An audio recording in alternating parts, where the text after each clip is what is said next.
Hello and welcome to the Record Sports Hotline Live. My name is Daniel Caw. I'm delighted to be joined by Record Sports one and only Michael Gannon. Mick, how's it going? Not bad. Good evening. How's yourself? I'm very good, thanks. We are obviously normally joined by Keith Jackson. Now look, a lot of speculation about where he is. I don't want to, a lot of people saying that is he part of the new Rangers management team. I can't confirm or deny. All I can say is not here. Well, in the spirit of a Daily Record columnist getting big high-profile jobs, you might get me disappearing in 2 minutes to get the Thistle gig at some point. Back of my Sunday Mail column. If my phone goes, I'm Oski. We're losing columnists at a rapid rate here. I know. I should say, obviously, Keith's on holiday, but he will be back soon. The big news then, Mick, is obviously Barry Ferguson, Alan McGregor, Billy Dodds and Neil McCann are the new Rangers management team, replacing Phillipe Clement. Basically, what's your take on it? Well, listen, if you'd said a week ago this is where we'd be, it would be kind of, you'd be marched away, I think. It's a crazy turn of events, isn't it? Listen, first of all, Phillipe Clement, end of the road. I was at Ibrox on Saturday, and you knew it was. I say you knew it was end of the road. When it comes to Rangers this season, all bets have been off because Clement has got to end of the road several times. Mm-hmm. He looked a goner at numerous points throughout the season. But on Saturday, it was probably the first time he looked like a beaten man. He kind of admitted it was in the board's hands, and it was the first time he kind of conceded that, it could be a bit dicey for him. So I think even he knew the game was up at that point. That's a day after. I must admit, I go back to his comments on Friday about Jose Mourinho. I know. I know. At that point, I genuinely think it would be best to say, right, Philippe, clear your desk. It's all that talk about the kind of the San Francisco 49ers, and that was a kind of that was more like the Govan Redneck, or the Govan Brassneck. See if he'd been joking about Mourinho, that would actually been pretty funny. Ridiculous. Absolutely ridiculous. But the game as well was abysmal. Rangers were as bad. They've seen some poor performances this season. That was as bad as it gets. Completely abysmal. So I think fair play to Patrick Stewart. I know he came out during the week and kind of backed the manager again, and it kind of backed him. Kind of said they had to see the European campaign and all that stuff. But I think after that, you've got to make a decision. It can't continue because it was just got to ground zero. In terms of bringing in Barry Ferguson and Billy Dodds, Neil McCann, Alan McGregor, listen, I know there's been some pushback from some fans, and they'll say, listen, obviously Barry's not managed for a couple of seasons and a couple of tough spells at Alloa and Clyde and all that stuff. But as a temporary move, it's a kind of just get it to the end of the season. These are guys that do know the club inside out. They know what it takes to play for Rangers. They might be well placed to get back a bit of pride from the squad, a bit of dig in the team. And I think some guys like Billy Dodds and Neil McCann have been good coaches in recent years as well at clubs. Barry himself was that kind of promising young coach before he kind of hit the skids a wee bit. It's a holding pattern. Just getting to the summer. Rangers need to take over to go through. They need to, at that point, get positions filled, like sporting director filled, and then a full-time manager, permanent manager appointed. So this is a stopgap. The season is pretty much a write-off for Rangers. If they can get a bit in the dressing room in terms of trying to get one back, a bit of pride. I think these guys, what they will do is the fans will give them a bit of slack because of who they are. You're talking about club legends here, some of them. So they'll get a bit of leeway from the fans. They'll know that they're dealing with a situation which is horrendous. A playing squad that isn't good enough, not good enough to compete, who have got issues in terms of we know the issues they've got in terms of Bottle and even Saturday the desire. That incident on Saturday when the fourth official put the board up and it's 9 minutes and the fans booed. Rather than thinking there's 9 minutes to go and get a result, they booed because they thought enough's enough. They don't want to see anymore. That's where they are right now. So it is the kind of only way is up type thing. So if they can get in there and get a wee reaction. And get salvage a wee bit of pride the rest of the season, put up a bit of a fight for the remaining games, and then they'll see where they are in the summer in terms of the takeover and who comes in. I think that's pretty much the remit. So I wouldn't go overboard in terms of moaning about certain coaching credentials and their suitability for the job and all this kind of stuff, because it's not about that just now. It's about steadying the ship and seeing out time. So, and these guys, as I said, they know the club inside out. There's a good bit of technical knowledge in that group as well. And let's be honest, things couldn't really be any worse, really, when you think about it. I mean, losing to Queen's Park in the cup and then getting gubbed at home to St Mirren, I think that they really have hit the bottom rung here. So the only way it's going up for these guys. So we'll see how it goes. But I think it's a relatively safe pair of hands who will get some leeway from the support, which is, I think that will help as well in the short term, because the fans are sitting fuming. I mean, the atmosphere was toxic at the weekend. Fans streaming out from half time onwards. This might get a few not back on board in the short term to get behind these guys because of who they are, and that might not be a bad thing at this moment in time for Rangers. Yeah. Look, there's comments coming in thick and fast. If you want to get involved in the conversation, please do leave your comment in the comment section. Mark Walker has written in saying, I hope the compensation has been paid to Sports Sound, Sports Scene and Go Radio for this management team. Yeah, I know. Barry Ferguson's a columnist and he's away. Yeah. Look, we don't know that for sure. I mean, we can combine both roles. Hopefully, I'm looking for the big column this week. That's a very good point. I say we do a hotline live from his management room. That's what we do his desk. I like it. One guy I caught up with today, Mick, was Record Sports Andy Newport. He's normally on top of things, all Rangers. So I wanted to get his take on it. And here's what he had to say. Joined now on Hotline Live by the one and only Andy Newport from Fir Park. Oddly, Andy, but might seem a bit random, but you were there today, I believe, hearing from Michael Wimmer. Yep, just discussing his first week in charge. So, big game this week against Dundee that could have a major say in the relegation fight. So, yeah, you can read all about that in tomorrow's Daily Record. Absolutely. But the main story today that I have to pick your brains about, unsurprisingly, is all to do with Rangers. 24 hours can be a long time in football. Phillipe Clement is now officially gone. And Barry Ferguson is in alongside Alan McGregor, Billy Dodds and Neil McCann. First of all, what do you make of the news? Listen, it's a remarkable turn of events in terms of them bringing Barry back. I think we're shy of a columnist now going forward. We're going to get another legend. It's an incredible opportunity for him. I'm buzzing for him. We all know his affection. How much he loves Rangers. He'll be back in there and shake things up. I think he'll go in there and look to be more of a motivator than maybe a tactician. Obviously, we know he's got coaching experience down the sort of divisions. League 1, League 2, with Alloa, with Clyde, Celtic Hearts, and the Lowland League, I think it was at the time. So, but I think he'll be in there. It's just somebody just to try and galvanise the squad. You know, as being a former captain, he knows what it's like to get into a dressing room and to try and lift players.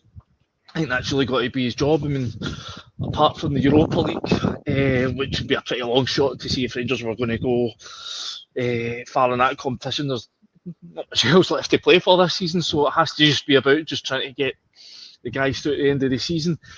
As for Phillipe Clement, no surprise. I mean, it's been coming. The only surprise is it's actually got to this stage before they finally decided to sack him. I think there was an argument he could have lost his job before Christmas, sort of that November time, and there was I remember there was a wild Sunday afternoon. We seem to have a lot of these where lots of rumours spread and I'm on the phone trying to get wind of what's exactly going on. We had another one of those at the start of January, obviously, after there was run of 4 away games without a result, just either side of the Old Firm victory, and then again, obviously, a couple of weeks back with the Queen's Park result, and finally, just obviously Sunday there after the St Mirren game. It's, you know, I feel for Phillipe Clement in some senses because he definitely was left to operate with one hand tied behind his back. I think you look at some of the things he's had to deal with financially, huge losses at the club, having to slash £5-6 million off the wage bill, having to get rid of guys, basically having to pay guys off to get them to leave. Todd Cantwell, Connor Goldson, that's hence why they're only able to recoup about £800,000 in the summer, despite selling 5 guys off. They certainly got a lot more than that, but they had to then hand it immediately back to these players to get them to essentially just to entice them to leave. So the fact that you had that to deal with, you throw in the Hampden shambles when he's trying to get the team through a Champions League qualifiers. Those were things beyond his control that had a material impact in his stint as Rangers manager. But I don't think he also helped himself. I think the standard of performance level was dropping way off what was required. Some of the explanations he came up with to try and explain that away, the fans just didn't want to hear it. They'd lost faith in him, they'd lost trust in him, and eventually it came to the crunch. Obviously, Patrick Stewart came out last week and said that they were determined not to sack him, but they still had these Europa League games still coming up. But I think his position at that point was untenable. The fans weren't having it anymore. You saw the scenes at Ibrox at the weekend when 50, 60 minutes gone, the place is half empty, and by the time full whistle comes, there's barely empty there. I mean, that's just, that's the point where the board and chairman and directors are just going to run something out, we better act. So, it's been a pretty desperate situation at Ibrox for a long, long time now. What they now have to do is make sure that whatever decisions made going forward are taken properly, because decision making at the club for too long hasn't been good enough. So they've got a big call. Obviously, they made an early one in terms of this interim period just to bring in Barry Ferguson and Neil McCann, Billy Dodds, Alan McGregor. That'll buy them some time, just as I say, get them through the end of the season. They've also got a sporting director to bring in. They've made clear that that's the avenue they want to go down. And then the biggest, I've just written a column for tomorrow's paper, but the biggest thing they have to do between now and the end of the season is ensure that this takeover, the San Francisco 49ers and Parag McGrath, and that this goes through. They have to ensure that this goes through as smoothly as possible, as quickly as possible, and allow fresh energy to come into the club, because right now it just looks like they're stumbling from one mess to another. Aye. Just on the actual new coaching team as well, do you think it's a savvy move to bring in the likes of Dodds and McCann? I mean, Neil McCann's been a Premiership manager before. Billy Dodds took Inverness to the Scottish Cup final the summer before last. I mean, these are guys with a lot of experience. I know Get Ferguson's the figurehead, but they've got a lot of experience. Yeah, these guys have all, as you say, have got coaching experience, but I think more than anything, what they know is standards. The standards that need to set at Rangers. I mean, Barry Ferguson's a captain, will have that dripping from every inch of his body. Even so, I think everyone who will watch Neil McCann's sort of analysis of the game at the weekend, you could see things already that he can see easy fixes. Just a mental viewpoint. How often Rangers just turned and went back towards their own goals when, if you're a Rangers player, you should be all out going in the attack. So these are easy wins that can be easy changes that can be implemented fairly quickly. It just has to be having that mindset. This is, you play for Rangers, you need to win games. This is the be all and the end all. And I think anybody who's spoke to teammates Alan McGregor over the last 2 years before he retired will know that he was instrumental in setting standards at the club under Steven Gerrard. So again, he'll be somebody to come back in. I must say, I really feel for the guys that are leaving the club, along with Phillipe Clement, Alex Ray, and Colin Stewart, two really good guys, terrific people. Obviously, things just haven't worked out, and their time is up, which is just so unfortunate. But I think the fans just will have to hope that this is something that can allow them to get through at the end of the season without any more pain, because it's been a fairly torturous couple of years to be a Rangers fan, or longer than that. So it's just about trying to, as I say, get them through the end of the season without suffering as little anguish as possible. Well, look, I know I get this is an impossible question to answer, and basically asking how long's a piece of string.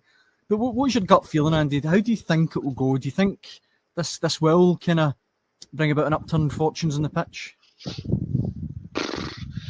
I mean, I must admit, it looked. I wasn't at the game on Saturday. I was through at Easter Road doing the Celtic game, but for everything I've heard, it looked and sounded like the players had basically just given up, which is just so far off what is acceptable at Ibrox. So if they're willing just to switch off now, is somebody coming in that's only been in for 4 or 5 months really going to change their outlook?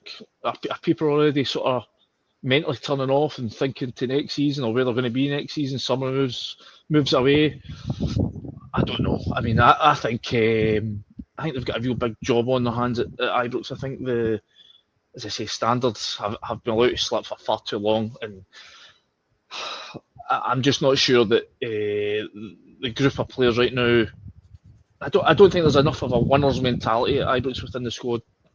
Rangers, I don't think if there was, they would have allowed themselves to throw away a winning position that managed to claw their way back into. They worked so hard to get back into a winner's position. So as soon as they got there, they threw it away. And this season, they basically never looked at any stage like they had real ambitions to win the league, to compete. Certainly even in the Champions League qualifiers, it just looked like from the outset this was a team and a club that were accepting of that this was going to be another year of second best. So will it make much difference having a few guys in? I think, listen, Barry Ferguson, Neil McCann, Billy Dodds, they will do absolutely everything in their power to get the action. I just worry that the individuals there in that dressing room, whether or not they are made of the same stuff that these guys were, that these guys who obviously can walk the walk, they've talked the talk, they've won trophies, they've won cups at Ibrox, they know exactly what's required. How many of the current team do? I think that's up for debate. Time will tell. Andy, it's always a pleasure having you in the Hotline Live, as you know. Thanks so much for joining me. Hopefully speak to you soon. Cheers, Daniel. Andy Newport there from a very windy Fir Park. We're getting lots of comments in, Mick. Let me run through a few of them because it seems to be a kind of mixed reaction to the news. Rangers, is he okay? Who else could we get for 11 meaningless games and 2 European ties on the basis you have no chance of getting the job in June? Sporting director and takeover done. Fresh start for the new man in June. Focus will be on the players now because we won't turn on this management team. Players have got to fight and have a bit of professional pride. This one here says, don't think Barry and co do any worse than Clement. Good riddance, I say. This one, Kendo, says Barry, wonderful player, but as a manager, his win ratio isn't great. Just shows how absolutely clueless the board are. But Robin McEwen counters it with, I think the team is just what Rangers need right now. They might even pull on a strip. So, fairly divided, I think it's fair to say. Yeah, but listen, I think what you've got to say as well to Barry and the rest of the guys is, listen, they've stepped up. I mean, their club is in a bit of a state. And these guys, this is a thankless task. This is most coaches at this point in time wouldn't go within 100 miles of the place. I mean, to basically say the season's over, the fans are raging, nothing to play for really. All right, you've got European ties, which are big, but I mean, the squad's not great. It's a thankless task, but yet these guys have said, we'll go in and we'll do what we can to try and shore it up. And you got to take the hat off to them because there's not many that would jump at the chance to be a caretaker. There's a takeover to go through in the summer. So anyone coming in would know that it's only going to be a short-term move anyway, because there's going to be probably going to be a new regime, and they'll be first at the door. So it's like these guys have put their hand up and said, no, we'll go in and do what we can. I mean, it's a bit dramatic, but coming to the club in the hour of need type thing. And they've done it. You've got to salute that. How it works out, who knows? But they will demand a better standard. I say they're not complete coaching novices. They're not taking guys off the street in here to take charge of the team. They'll know what they're doing, albeit it's at the biggest level they've all had in terms of coaching positions. But they understand the club. They know the demands. They know what the support expect. And listen, it's to get the club to the summer in one piece. It's no bad thing, I think. Aye. No, Fern says, it's the staunch Avengers to the rescue. and Deuce Walter says, I don't know if it's serious, but he says, Ali McCoy's please be the new Rangers manager. That does turn the attention, Mick, towards the summer. A lot of names have been floated out already. Look, I don't think there's any point really going too deep into this because it's so early. Like you said, there's going to be a new regime. They all have their own ideas. But some interesting names still. I mean, we mentioned just off here, Steven Gerrard, I think is still the bookie's favourite, which I find pretty surprising. But who else would you see as a potential front runner? Yeah, I think Rangers. Listen, there's so many bridges to cross to get to that stage. Obviously, a potential new regime taking charge. I think Rangers could do with something thinking about outside the box, and I don't mean a Pedro Casino out the box. That was thinking out the box, and I mean thinking out the box. But they could do with someone who's a bit different, because the demands at Rangers and Celtic are completely different to most clubs, because 90% of the games they face are against teams that are trying to spoil the game and restrict them in low blocks and all these kind of things. And it's difficult. And a succession of kind of Rangers managers have struggled with that kind of style of play. Clement could not adapt to those kind of Scottish games. We saw he did well in Europe, did well in big enough games. I mean, he eventually did a bit better against Celtic. But in the games, the run-of-the-mill Scottish games, he did not have a game plan that worked. And we saw it on a weekly basis. That if they got an early goal, whatever, it was fine. It didn't. It was pretty hard watch for fans. So I mean, I think they need to have somebody who is a bit dynamic, a bit kind of maybe a bit of a maverick. Just something a bit different. When I know it's an easy comparison. You look at the Ange Postecoglou at Celtic, completely left field. That guy with kind of very stubborn attacking principles, but it worked a treat in Scotland. Brendan Rodgers, to a lesser extent, he is an attack-minded, dynamic coach. That's a level that Rangers can aspire. I mean, Brendan Rodgers is one of the top managers in Britain, if not Europe. Can they get to that level? It's going to be tough. We don't know what the kind of budgets are going to be. And I say there's so many questions to be asked about in terms of where the club's going to be positioned financially, pre and post takeovers. So there's a lot. I mean, I know people have talked about. I know the name mentioned early on was kind of somebody like Russell Martin. I know some Rangers fans are kind of going, "Oh no, don't want to hear it. Just get bombed out of Southampton." But I do think there is something. He is a guy, a manager and a coach who does have an attacking philosophy. That word, I mean, even anytime you mention philosophy, it sends shiver up my spine. Winning has to be the philosophy. And I get that he didn't do particularly great at Southampton this year, and people kept saying him change their style. I wouldn't do it, and it paid. To be fair, Mick, he did take them up. You know, I know the style as well, but he's just a guy who has got an ethos, and he likes to attack, and he is a very kind of, as I say, dynamic kind of young coach. That's an interesting one. I wouldn't dismiss that completely out of hand. I just think if this thing goes through in terms of new owners and a new command structure and all that stuff, they're going to look at it and be kind of look at it across the globe. It's something that fits that kind of profile, because that's what I think they need.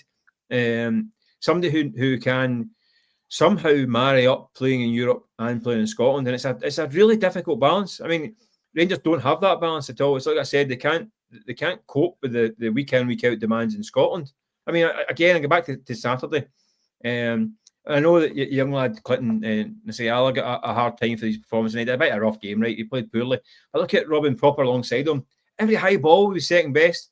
I mean, could not cope in the air. I mean, in fact, in both goals, he was suspect with the first ball. It was the second ball that caught out his teammate. And it's like, at what point did this guy been scouted and realise that he's hopeless in the air?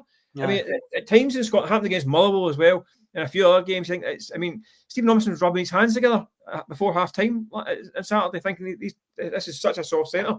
Things like that. So you need the guy who can command in the air, and can also build for the back. So I mean, that's a microcosm of the problem. You need somebody who can cope with the physicality and the kind of demands of Scotland, but also be able to play football as well.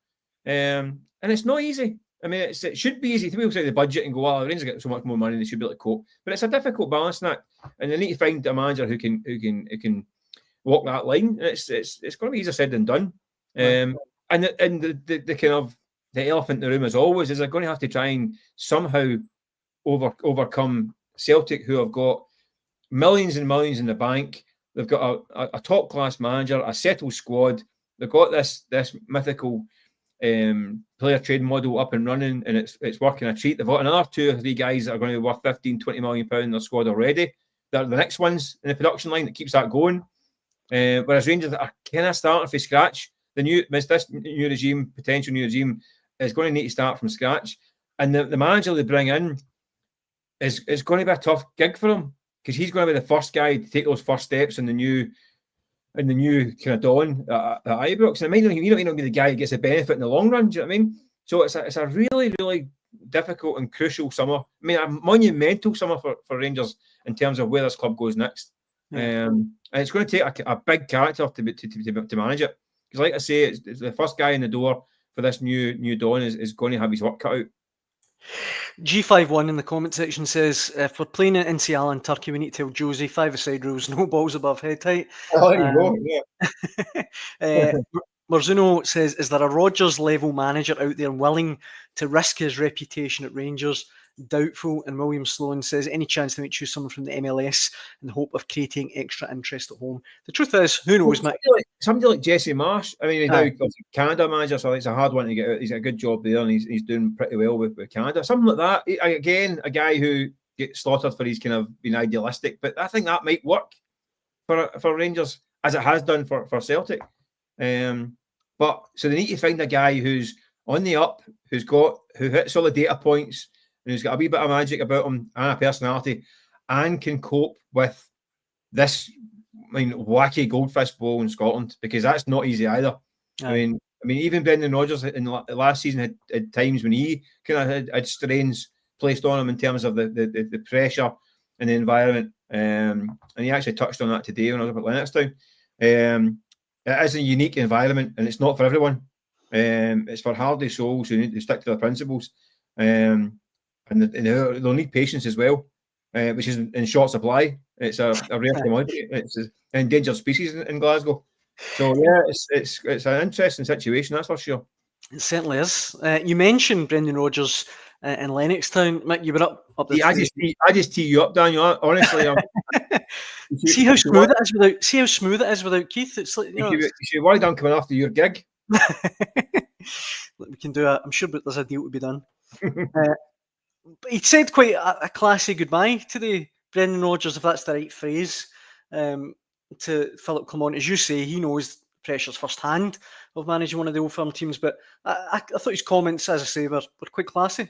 Very much so, very much so. I mean, listen, I asked the question today what you thought about it, and it could have gone either way. I mean, it could have been tempted to kind of suggest that there's another notch on my Rangers bedpost.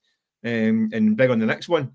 But again, a guy who knows the environment and knows the pressures that come with it. So I thought he took the kind of the high ground, and he spoke very well, because he knows what the guy across the city's been going through. So I don't think there'll be sympathy, because listen, Brendan Rodgers is as ruthless as it gets. I mean, he's now seen off 5 Rangers managers, is that right? Is it only 6 or? I think it is.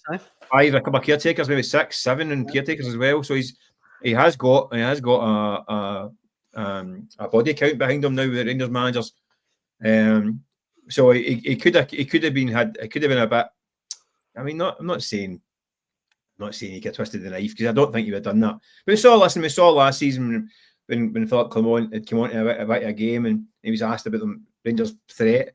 And he did take a bit of a bite and said, listen, I've been told 5 times that the Rangers are coming, and 5 times they've been in P45. So he has got it in him to do that, but I think it's only when he's kind of provoked and he'll come out swinging. I think today it was more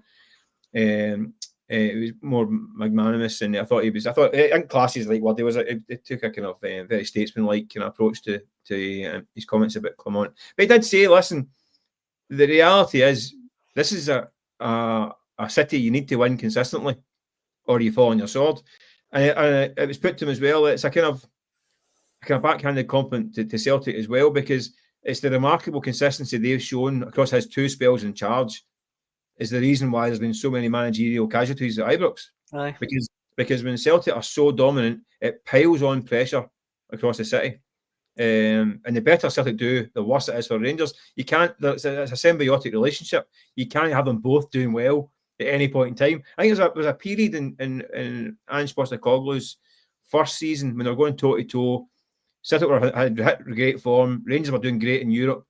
I remember saying to him, usually it is one sugar and one's shining bright.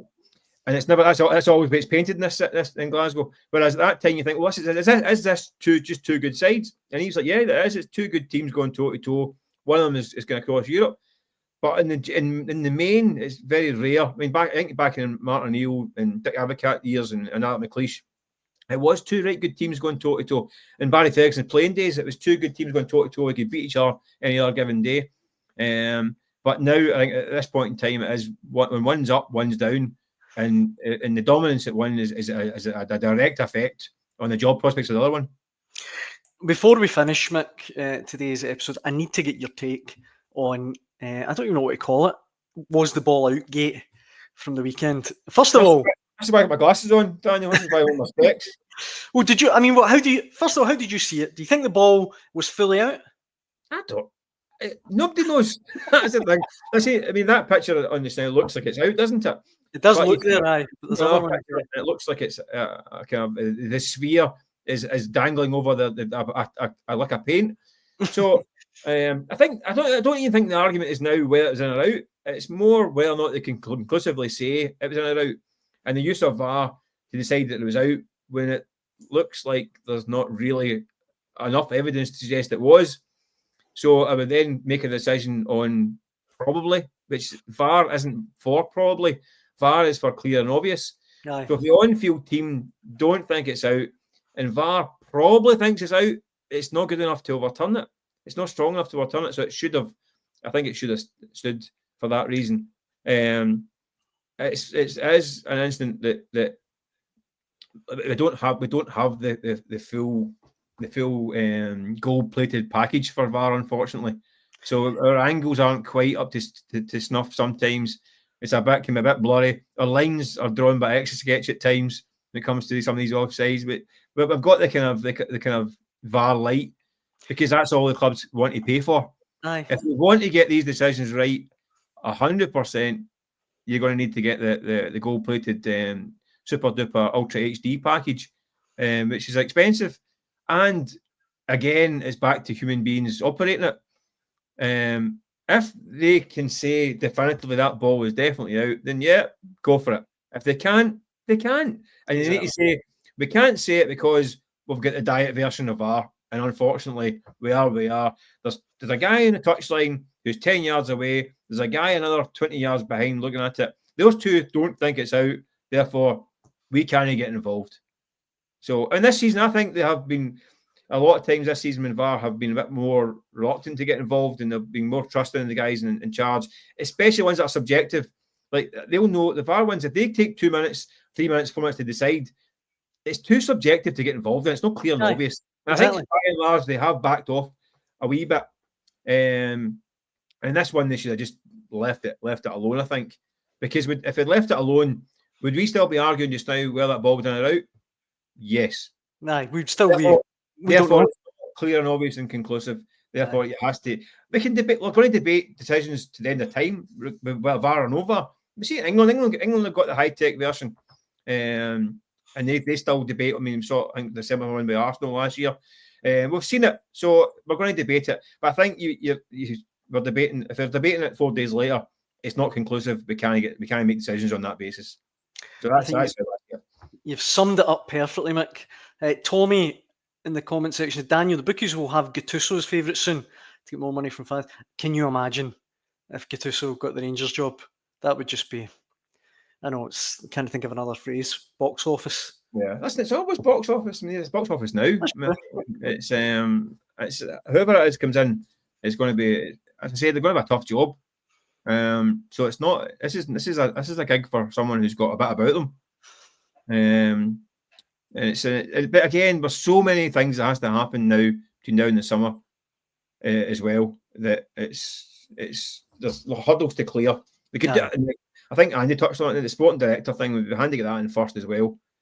But again, who appoints that guy? It's going to be who will be running the club. At this point in time, we don't know who that's going to be as yet.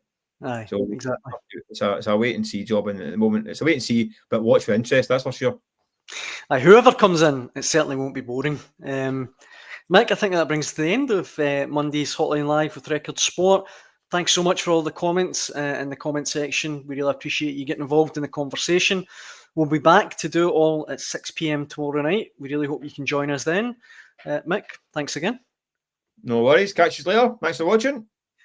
Thanks for watching. Hope you can join us tomorrow. Cheers.